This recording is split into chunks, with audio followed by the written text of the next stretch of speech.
Huh. Okay, so once we import this necessary Python libraries, the next step is now you should have that data set in the folder, okay, in your drive. So you can upload that data set from your local machine to your Google Drive. So for that, what you can do, when you click on this, like here you will see that here you will get the, just a second.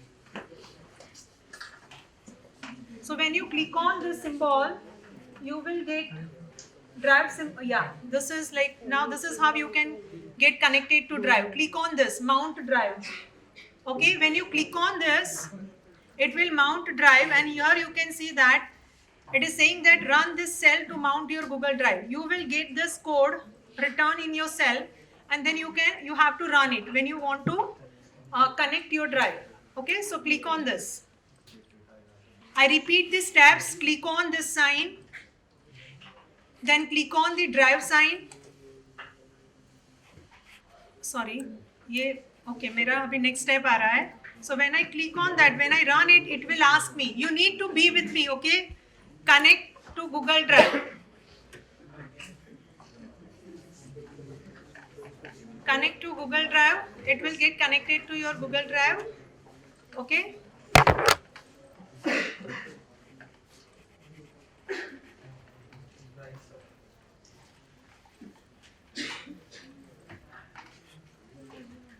Have you get connected to your Google Drive?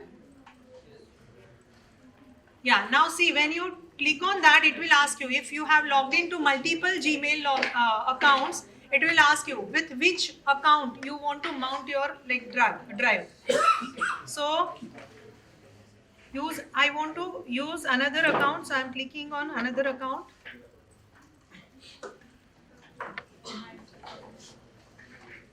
If you have logged into multiple Gmail accounts, it will ask you that you want to mount drive of which Gmail account. So you have to select the Gmail account.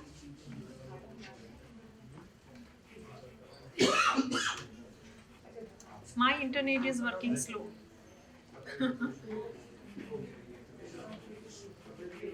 हो गया आपका?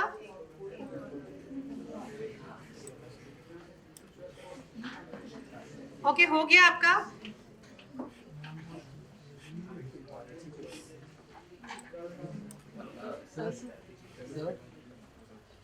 Once you mount drive, now you can click on drive. It will show you like my drive. Are you getting my drive when you click on drive? Once you mount drive, see automatic document saving has been pending. Sorry, okay. This is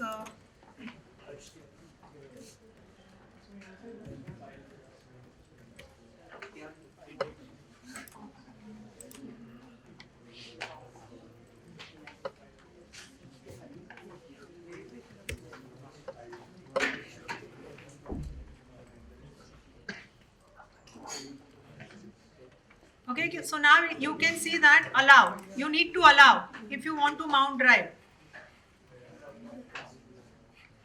It's not mounted.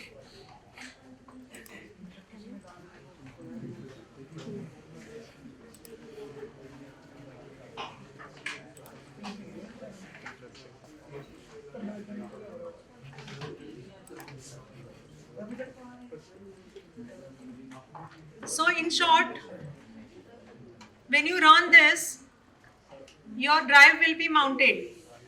Done, everyone? You can see that you will get right sign over here if this is successfully executed. Are you getting this? After that, look at this. You click on drive symbol. अच्छा run तो हो गया. Okay.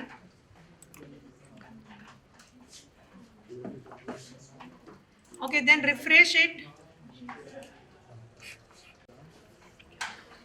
Data set uploaded in drive? Yes or no? Everyone? I hope you are with me. Yeah. So could you upload that data set in drive?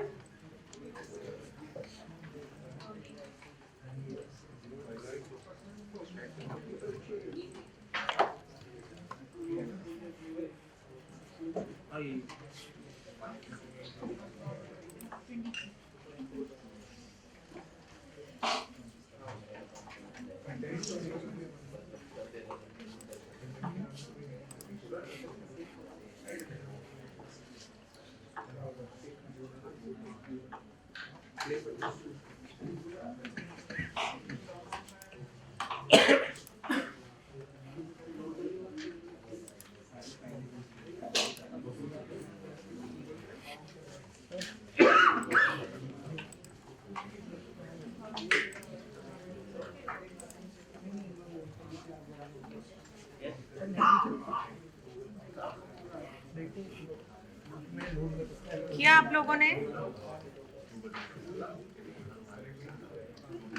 I need to open it again.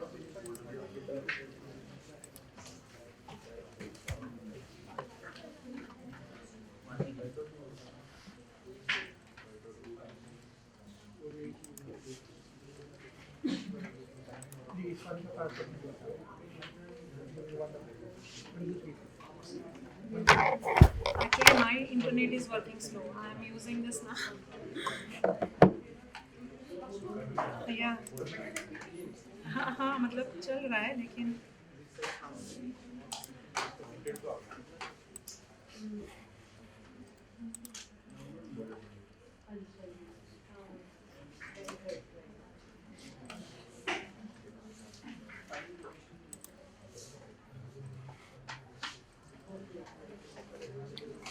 Have you uploaded in Drive? Okay.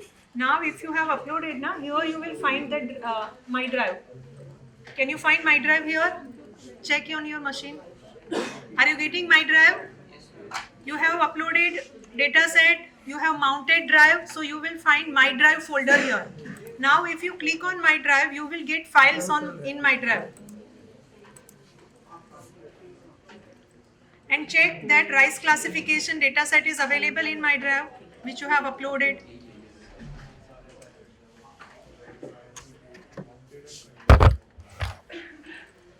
See, this mine is available here, rice classification.csv. So this way, in My Drive, that file must be available. Available? Yes or no? Yes? Okay, then right click on that and copy the path. Right click on this file and copy path. Can you see this? Right click on your data set and copy path. Have you copied? Copied? Okay. Now you come to this cell. Now close this part. I'm closing this. Okay, you have copied path. I'm closing this. And here, now what you can write after that, data is equal to, I have created one object, data. Okay, data is equal to pd dot read underscore csv and copy that path here in double quote. So you are reading that data set from your drive. Okay, it is CSV file. So we are using reading underscore CSV, and this you must have learned in pandas. You have learned pandas, yes or no? Yes, so you know this function, right? I have created this object. I have imported, like, okay, fine, this is not required. Okay, done. Have you provided path in double quote in read underscore CSV? And print it. The data set you have created here, you print it. So only these two statements you need to write. Read underscore CSV and print data. And then execute this. When you execute this, it will show you data set.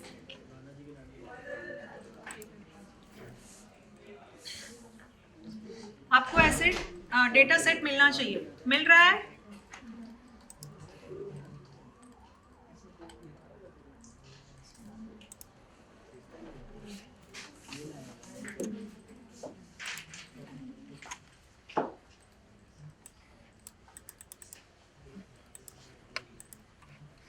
Are you getting data set?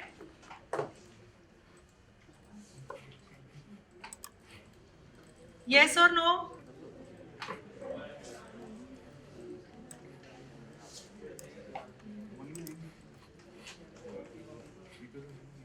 Yes or no?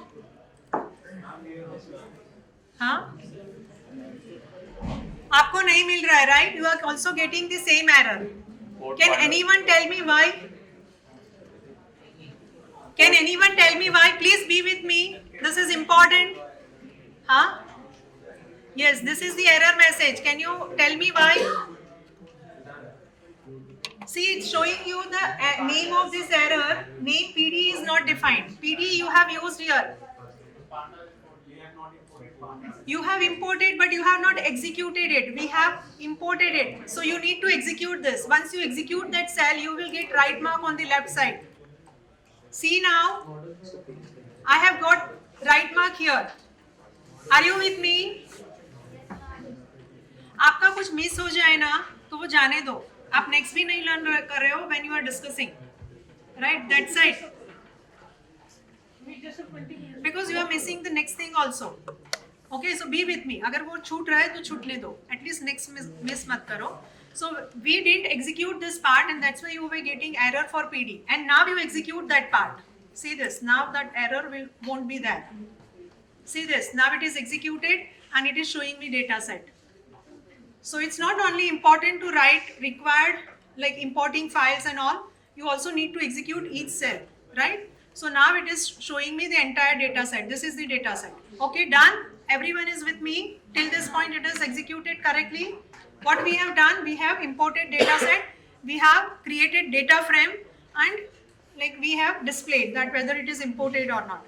Okay, now you can try this in next cell, data.head. You know what is the function of this head function. It shows you first 5 rows of the data set. Okay, print it. Are you getting such output? All?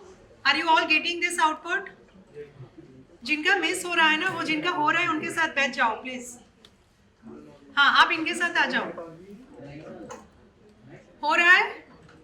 Okay, then next what you can do, now you can see that now we are performing EDA. Okay, अच्छा ये तो हो गया हमारा. If you want to know the shape, what is shape of the data set? Shape means number of rows and number of columns. So print this data.shape. Data is your object for data set. So data.shape. Are you getting the same shape? 12 columns are there in this data set and 8,185 rows are there.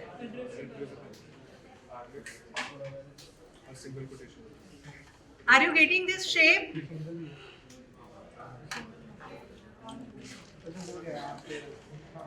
This one. Yes. Are you all getting this shape? Yes. Backside, are you getting shape? So this gives you number of rows and number of features in your data set. After that, okay, now see, this is very important function.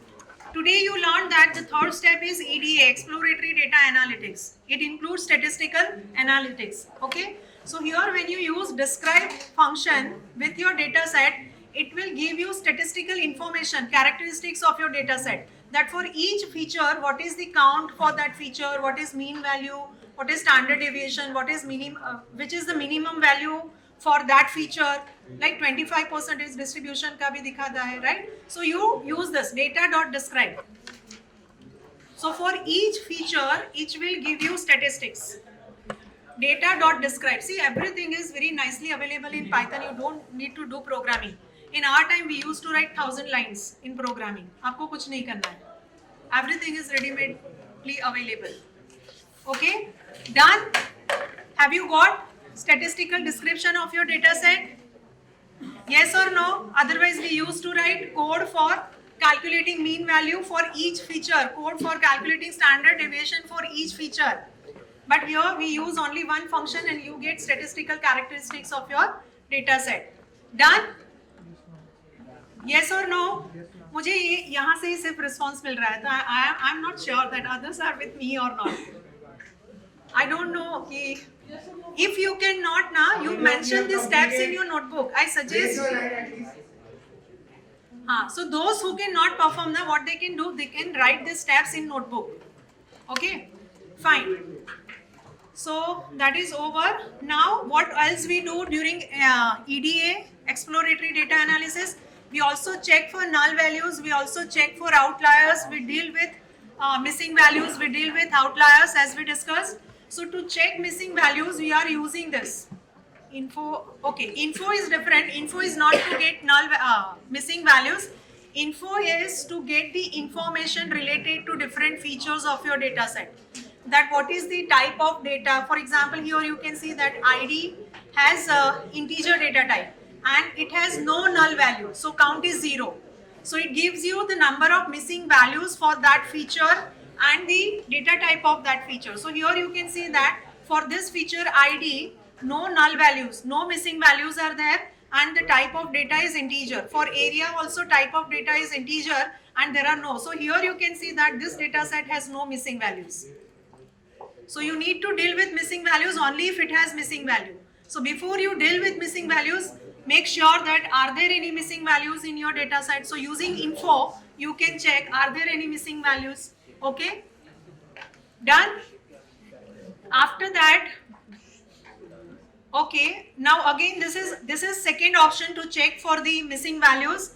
Data dot is na dot sum. So for each feature, it will give you count of missing values. So here you can see that this is second way to check whether missing values are there or not. So you can see that you are getting 0 count for each feature. There are no missing values. Clear? These are very small statements. You can just type and execute. You will get information.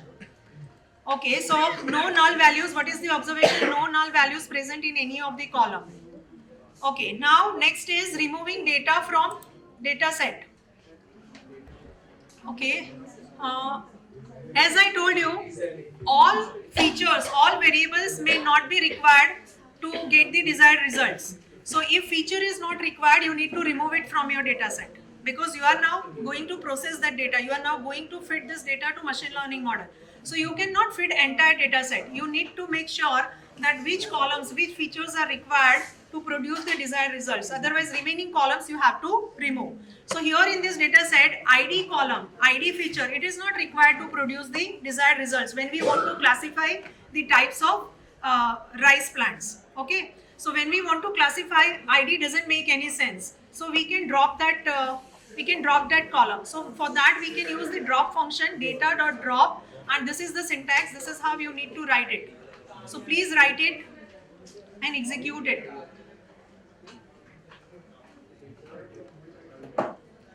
So all unnecessary features you can remove from your data set.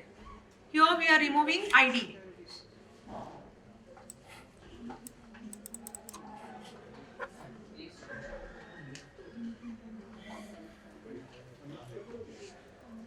We are doing two things here. First, we are removing unnecessary features, and then we will remove duplicate rows. Because duplicate rows also doesn't make any sense and it increases computation time. So first remove unnecessary features and then remove duplicate rows.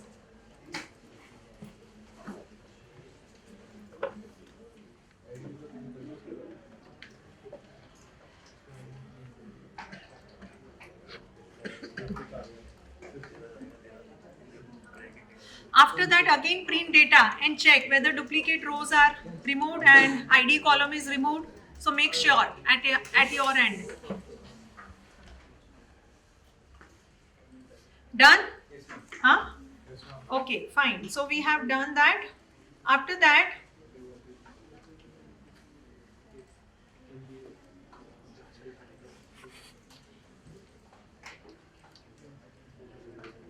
okay, now we will visualize data. So why we will visualize data? What next we need to do? We need to check whether here we have, this is classification problem. So data in different categories should be roughly in equal number. So we need to make sure that they are roughly in equal number. Okay. So we will check whether classes are balanced or imbalanced. So we are counting, see this, data dot value underscore counts. Do it. It will show you, it is binary classification problem, so it will show you the number of records for each class. You are using the same data set, so you should get the same count. Data dot value underscore counts, and class is the name of column, right? Class is one feature in that data set. Are you getting the same numbers? Okay. This side, Yes? Huh? You are getting the same number? This side you are getting the same number? I hope you are with me. Okay, so you are getting, now you can see that they are roughly equal but still difference is there. So what can we do? And this is another way to check whether data in different categories is balanced or not. So you can also use plot here. We have imported Seaborn, and SNS is abbreviation for Seaborn library. So sns.countplot data.class, and it will show you that data in different categories is, I told you that graphs are very important during EDA. Right? So this way you can notice the difference between number of records in different classes. Are you getting this plot? Huh? Okay. Shall I move forward? Okay. Then this is another way. Like pie chart also you can generate, but okay, you don't try it. We have limited time. Okay. After that, distribution of data. Right? We also need to check the distribution of data. But this also we will skip now because we have limited time. You can draw the different plots to see the distribution of data, and here you can see that this is distribution plot. This is also one function available in Seaborn, distribution plot, and we are for this column, for this feature, data.area. Area is one feature, one column in that data set. So we are checking the distribution of area feature. Similarly, you can also plot the distribution of other features in your data set. You have 12 features in your data set. We dropped one column ID, so 11 features are left in your data set. So you can draw distribution plots for 11 features in your data set. Are you getting this? Yes or no? Yes. So you can draw distribution plot to understand the distribution of data in your data set. After that, after drawing all these plots, this is for different distribution plots of different uh, uh, features. Then check for outliers. Do you remember that we also checked for outliers during exploratory data analysis? So, yes.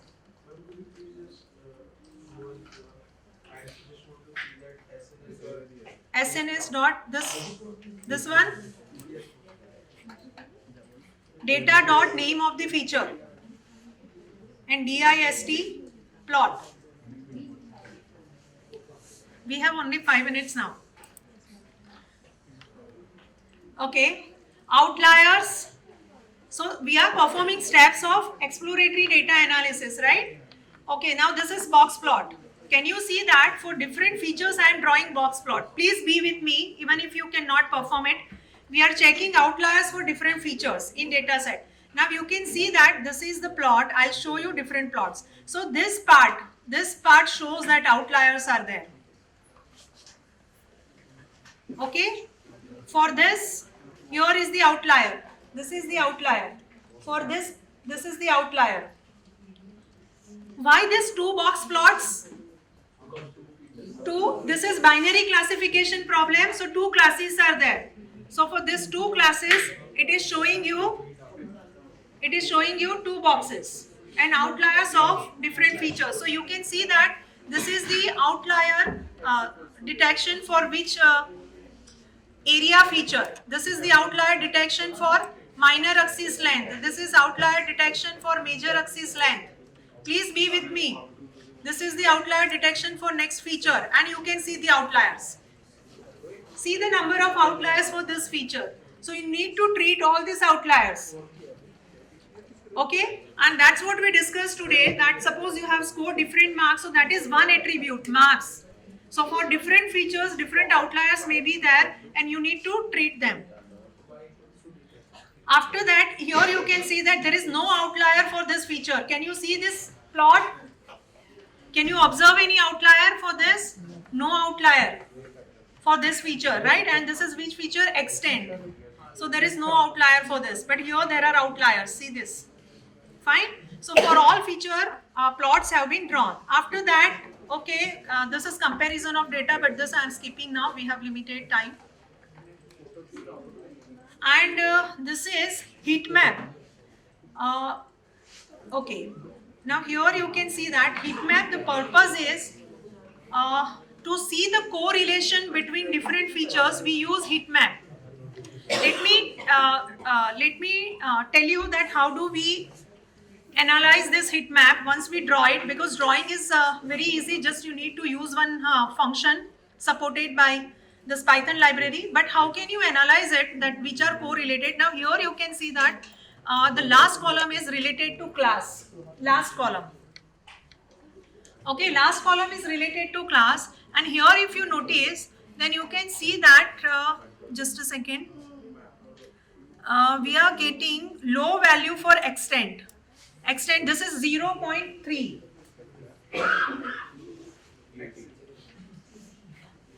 Sorry. This is 0.3. So this is very low value, and for some other feature, and this is for perimeter, we are getting 0.53, and for this roundness, we are getting 0.83. So here what is the observation? All the features except major axis length and extent have higher correlation with the class, and this low correlated features need to be dropped. Why we check the correlation between features? Correlation of features with class to be predicted. Why we show correlation? If correlation is less, then we drop those features. So first we dropped which feature? ID, because it was irrelevant. Now we have 11 features, but after drawing this heat plot, we are also removing 2 more features from the data set. Why we are removing these 2 features? Because they are not correlated with classes. Okay, so we will drop them. So simply you know how to drop and mention the name of those columns, features which you want to drop.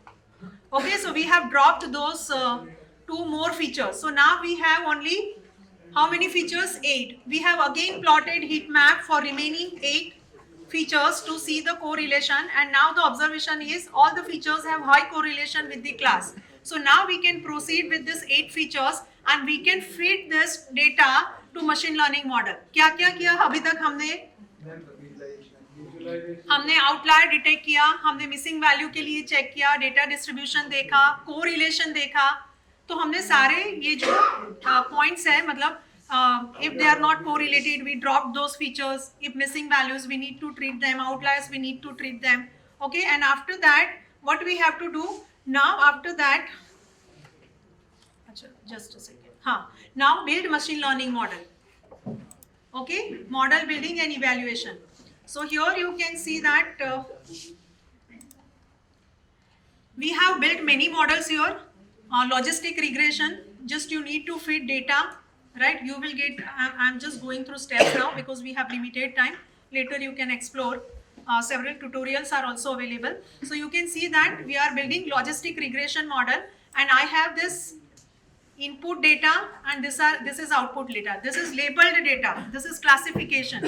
So we have to pass labeled data. So this is labeled data. Labeled means along with input data, you also have to feed labels, output data with those input data. So model is built, and then the train model, which is, what's the name of train model? Regression.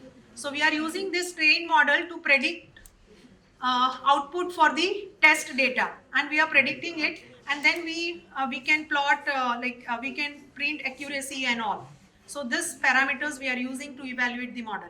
Now this is one model we built. I told you that you cannot randomly select any model. You need to check performance with different models, right? So here you can see that you are getting good performance, like accuracy 0.98% for this classification problem. It is rightly classifying most of the samples because 98% accuracy. But you can also, you need to try with other models also. This is accuracy plot. Now here you can see that this is SVM. And let's see the accuracy we are getting with it. We are getting accuracy 98%.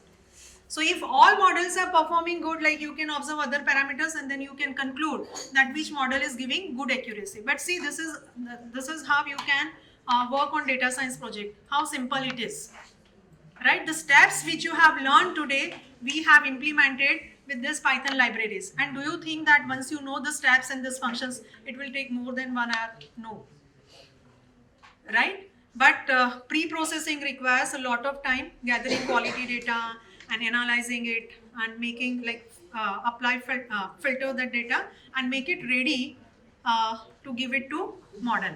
Otherwise, building model doesn't take much time, right? So this way you can work on data science project. Fine. Any query? Like I have 2-3 examples. I have also included hypothyroidism, but we don't have time, so I won't be able to discuss it. Otherwise, hypothyroidism example is also there. Any questions from the student side? How many of you have completed? Raise your hand. Those who have completed few steps. Always tell you At least 60% portion. 80%. Good. 90%. So, like once you know how to upload this data set in Drive and how you can access it into full app, then steps are very easy using all these Python libraries. So, if you have any question, I can take few questions. Need to be lifelong learners. Because it is also this we are performing only with traditional classification algorithms. Now if we have a data set in which we have a small amount of labeled and a huge amount of, then we need to, like, that's what we are doing in our research, right? Otherwise we could have completed our research applying classical classification problems, but then we thought that no, this is this kind of data, and that's why I told you that making right choice of algorithm is very important. If we apply classical machine learning algorithms to that data set, we won't get much good accuracy.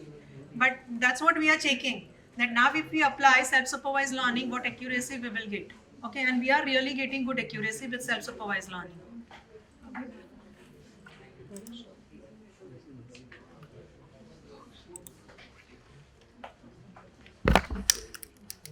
Any?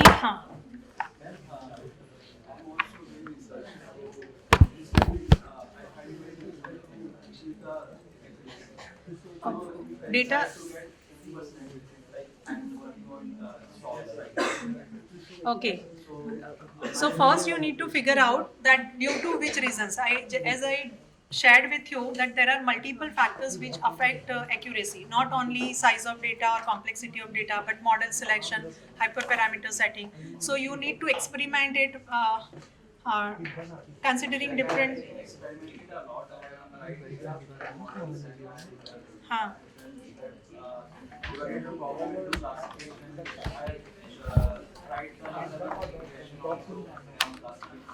So is there any observation that why you are getting less accuracy?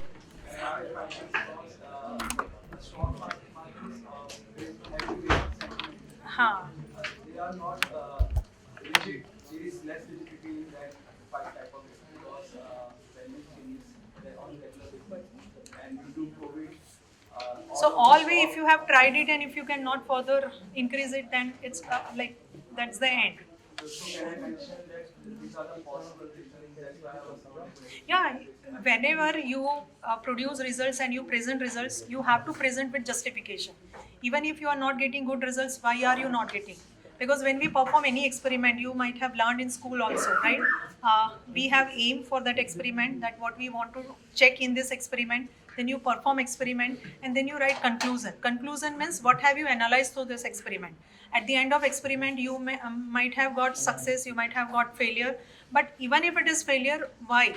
Like on one case, I got 100% accuracy, but I know that because it was Huh. because of overfitting of the models.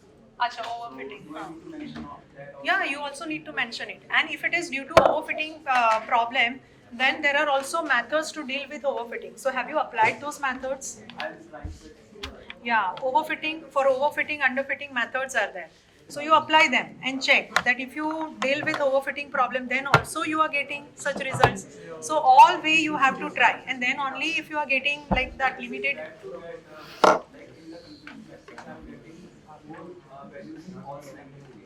Okay.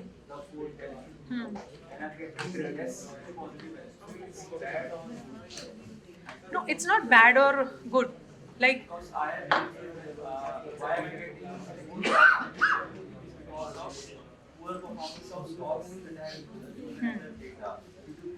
Yeah, so that may be the reason, and that is, if that is the reason, then you can't do anything to increase the accuracy. Can I mention the reason behind? Yeah, reasons you can definitely, you need to mention. You need to mention that due to these reasons you are getting this limited accuracy for this problem.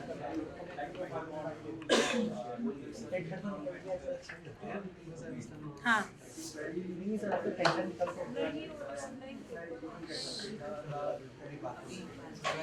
No, but if you get it on from standard repository, then like it's okay. And as I told you, several universities they have also published, and that is the University of Milano, from where we got data set related to leukemia. So like if you can also get some data sets from Stanford website. Student, can I get the data of Indian origin? Because if I want to build a model, But that there is no standard website. Like you need to check, or you need to get associated with medical professionals to get data. is there any way to get associated with medical? No standard way. Like you need to consult, you need to visit them. And as I told you that when I was invited in that pediatricians meeting, everyone was like, yes, we will provide. But then ultimately only two. So just you have to make multiple attempts, and you have to check whether you can get or not. What is the good amount of accuracy you guys expect that your research has done? In healthcare, like professionals are saying that it should be of 100%, but ideally, but it's difficult, right? So even if you are getting 99 point something, it's okay. 98 point something, it's okay. And even if you are not getting, then at least you are doing research in that domain, and you are keeping it open for future researchers. That, Suppose if I do the research from medical, huh. and I get 80% accuracy, so It's not good or bad. Like you can publish your work, and those who deploy, you can send it for validation to doctors. They can say that whether this is acceptable or not. Solution produced by you.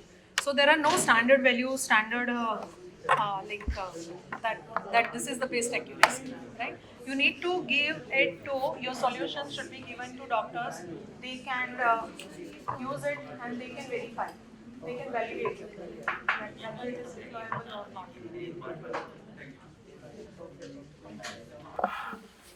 I thank Professor Dr. Mayuri Mehta, ma'am, for being guiding force and our esteemed panel, without whom this session would not have been possible. We got to know about AI and its various use cases. We could also understand data science that can be properly utilized by the fusion of computer science, maths, statistics, and various business domains. Ma'am, through your session, we learned steps involved in data science process with examples, and we also went through many in-depth case studies that helped us to get a better understanding at the current research going on.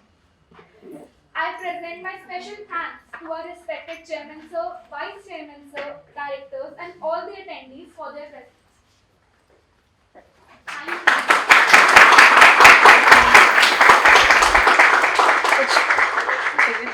Keshav,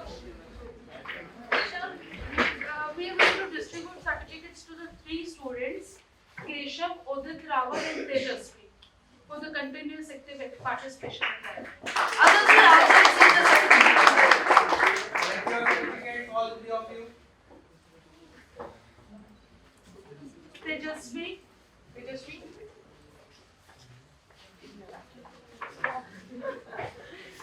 Keshav.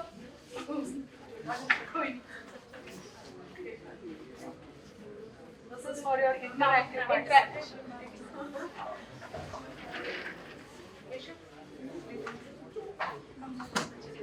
अच्छा इधर आ जाओ, थोड़ा नजदीक आ जाइए।